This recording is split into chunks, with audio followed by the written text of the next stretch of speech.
What's good, YouTube? It's Ball 2 and Build It back with another banger. And today we'll be reacting to this Keith Lee video just ruined their life. Now, Keith Lee is one of those guys where, yeah, he says your restaurant has horrible food, you're cooked. You're not making it back in the industry. I'm not gonna lie to you. But with that being said, let's get straight to the video. Let's do it. Are panicking after going from the internet's favorites to the internet most hated.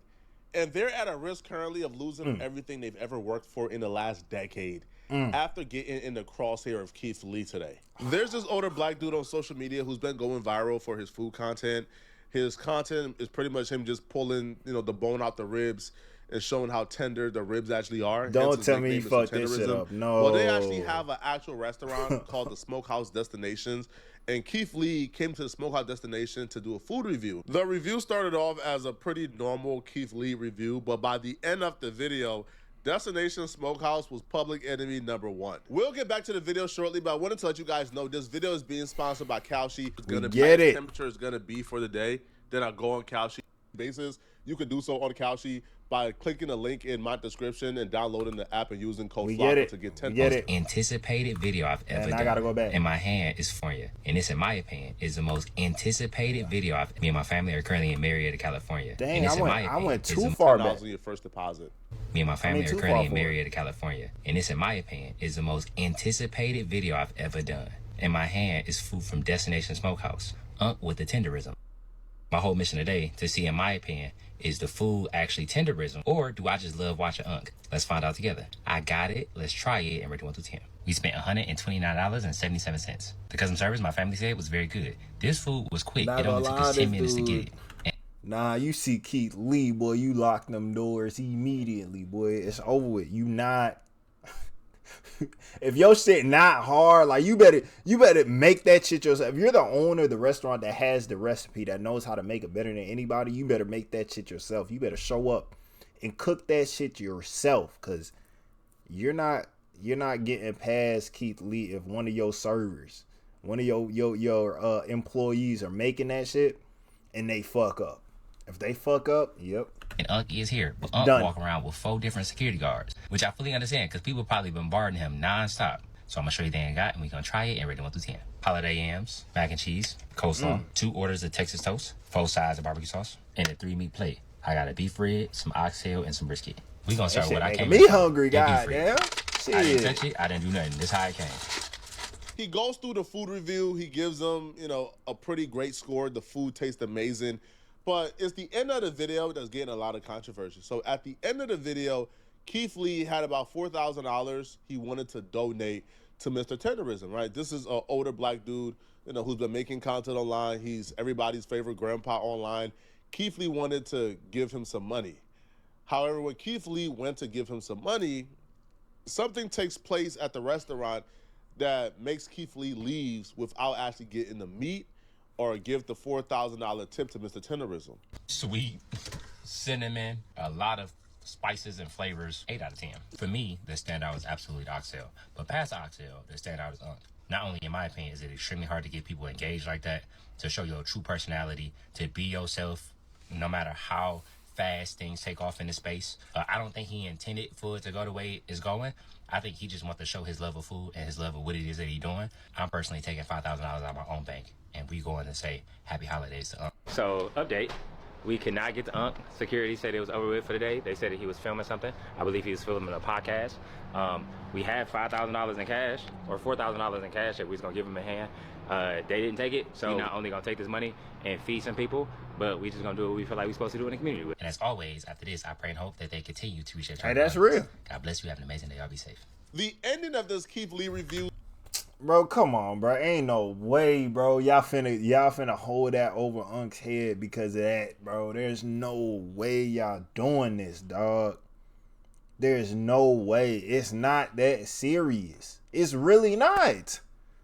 It's really not that serious. Y'all tripping. Several uncomfortable conversations and think pieces.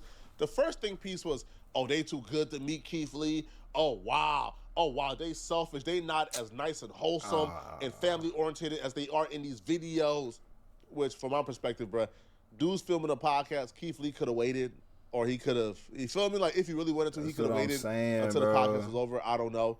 But the second thing is this Keith Lee video kind of exposed something that a lot of people probably already knew, but the masses thought that this, like the smokehouse was owned by the older black guy because he's been the mascot. He's been the dude in all the videos, pulling the bone from out the ribs, taste testing it. So people thought this was his restaurant, so hence made them want to support him even harder. But the Keith Lee video exposed the fact that this restaurant, was not owned completely by this older black guy, that is actually like a Hispanic restaurant owned by a Hispanic family. They are white passing, but they're not white per se. So people kind of felt hoodwinked, and that led to think pieces. And then once you couple that with, he couldn't come out the interview to meet Keith Lee.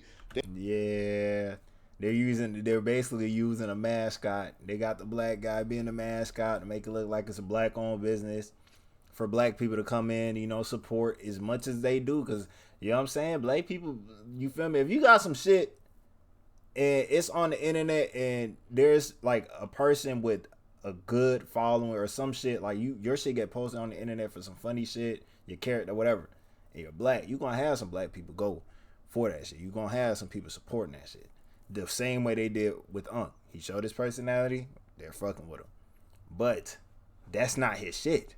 So you really supporting a Mexican-owned restaurant, which is cool and all, but we got to do better with supporting each other first before we start giving everything to, the whites and the Mexicans and shit like that. We got to help ourselves first. I'm not going to lie to you.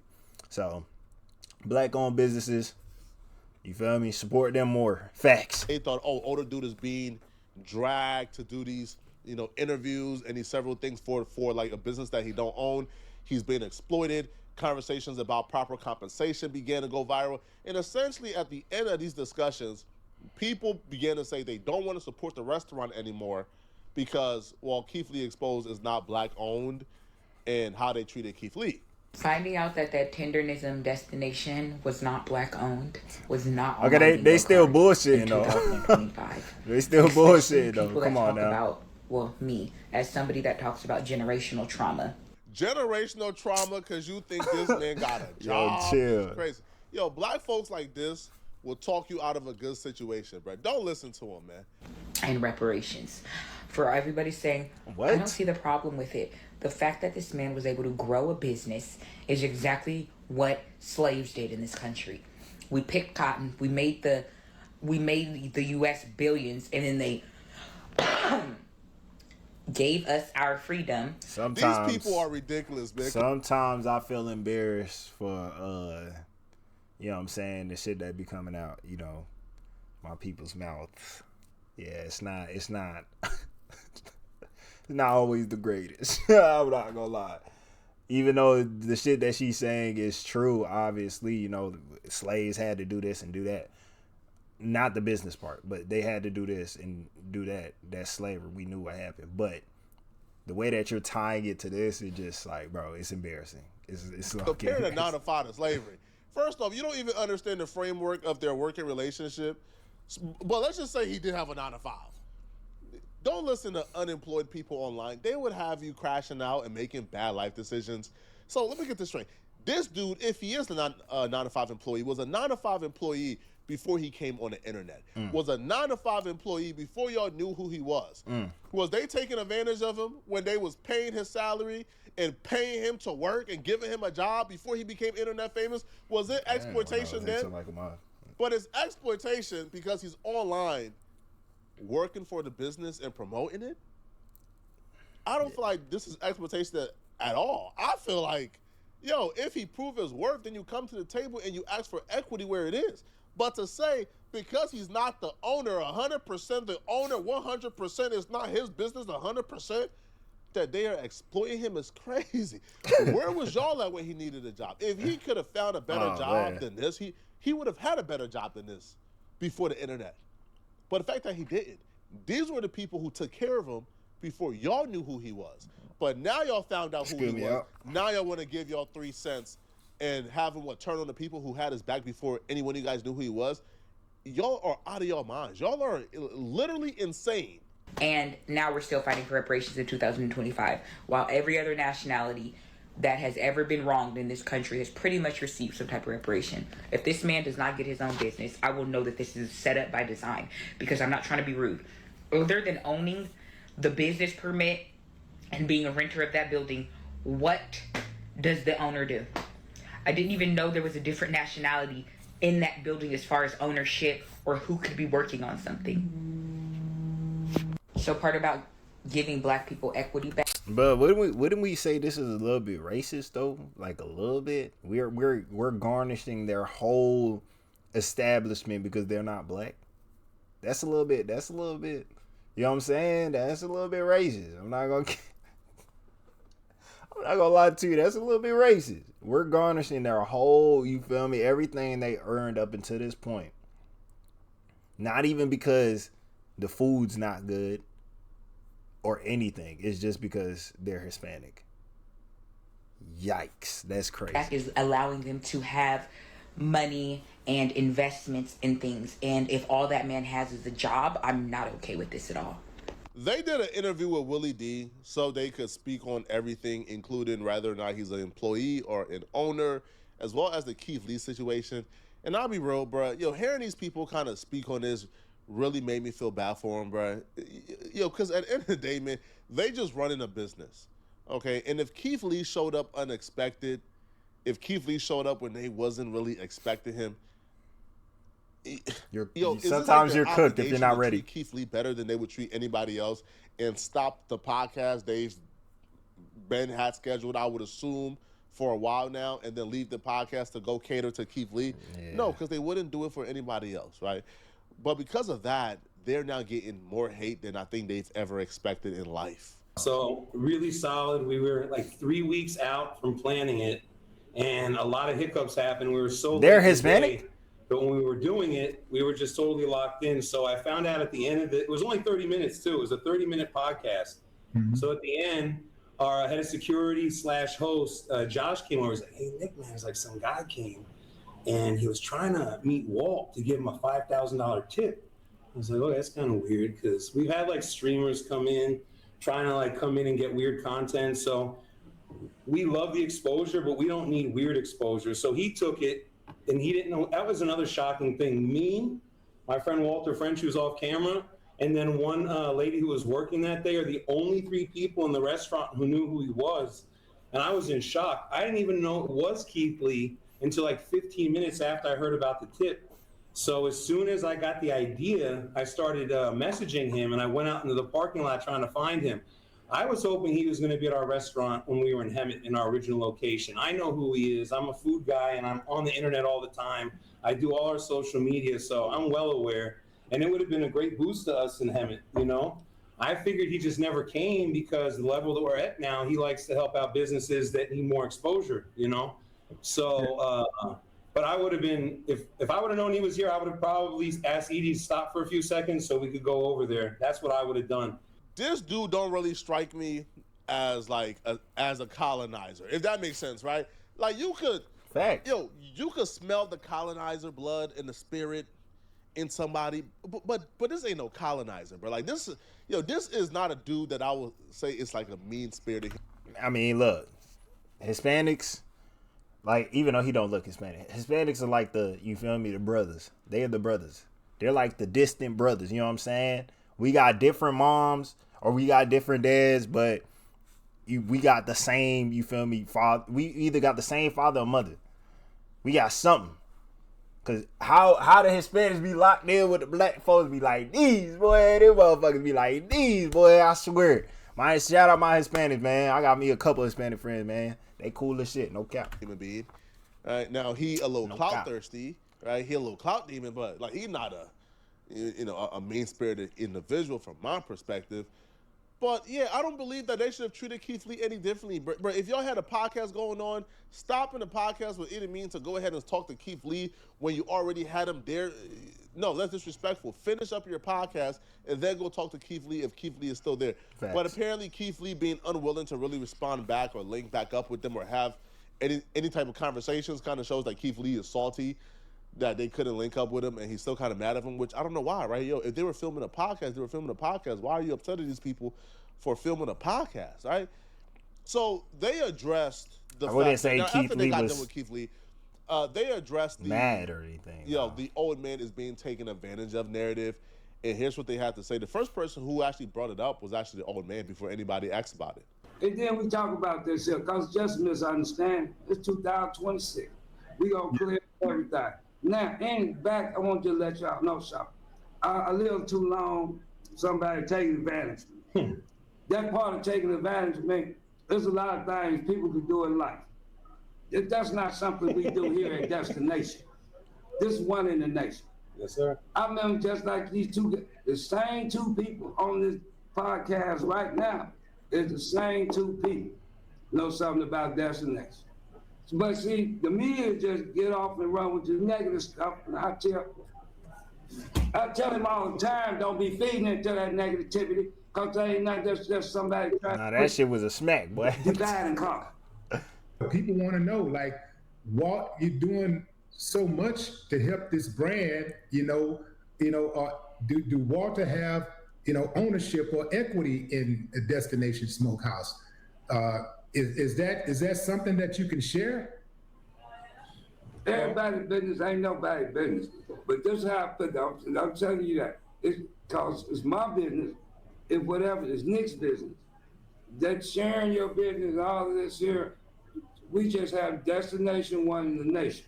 We on one kick. I can't get on sharing personal, how much money or this and that. I'm letting, okay, we cut this dude the chase. He's not taking advantage of me. We're going to be here until the end. And as far as ownership goes, as much as I'll say, because I'm going to respect Walt's privacy, Walt is definitely a part of this business. He is not an employee. I would be safe to say that the finances that we have both been able to increase into our bank account since we've been here has been something great for both of us. But talking numbers, talking any of that, I just don't think that's professional. I mean, we're not professional athletes where our agents are putting our contracts out there. From what I gather from that, it looks like Hey, they gave you the got old some man ownership. equity in the company. The old man don't look like no dummy either. But what I would say, man, hey, my only advice to the old man, when you start talking to bosses, because I'm sure they probably own more equity than him, so they are still his boss. When you start talking to your bosses like, oh, we in this together until the end, oh, this is forever, this is never ending, that's usually when the exploitation starts. You don't want to have that language, bro, right? Especially with a boss, right? Especially in the workplace, right? Understand this, it's never personal. The minute these folks begin to understand that they could save a little more money or make a little more money with you not being in the picture, you will be out the picture. So understand, I want you to understand that. But for the most part, motherfucker be too greedy. Dave has been good to you. Dave employed you. You've done well. Now you own equity, right? Like, have loyalty and have principles and integrity, but don't start talking about, oh, this is until the end. It's almost never until the end. It almost always have an expiration date. I mean, look, at the end of the day, he's still gonna take the fall for whatever happens next business wise. He may dude has some ownership, but he's not. What's the word? He's not the owner. He doesn't take all the financial risk that he is taking. You feel me? He's not gonna take all of that. The owner, he's gonna take all of that shit. That business goes down. If that business goes down, it's over with. There's nothing that my boy Tenderism is going to take on with that. You feel me? He made his bread. He can even branch off and start his own career. He has the social media platform now. People know who he is. You feel me? So he's straight. Now, the dude that owns the business, if something happens, he's cooked, which I'm hearing it already has begun. So he might be cooked. When he doing might be fitness. cooked. Yikes. Okay, but let me know in the comment section, what do you guys think about this, bro? I don't like how these people. Oh, damn, that's the video? Just because they didn't stop everything. Man, look, like I said, man, I think this is a little bit, y'all doing a little bit too much. Y'all digging a little bit too deep. It's not that deep. We don't need to be taking this a whole nother level. That's too much, bro. I think we should just chill on that. Let them make their bread. The food's good, the food's good. If it's not good, it's not good. Now, if they was racist, all right, cool. We don't fuck with them. Let's cancel them. Cool. But this is nothing to be tripping over. Like, you know what I'm saying? But that's the end of the video. If y'all like the video, like, comment, subscribe, hit that post notification. But if y'all want to stay updated on the next video, let me know in the comment section down below what y'all think about this whole shit. And I will see you guys in the next one, man. Peace.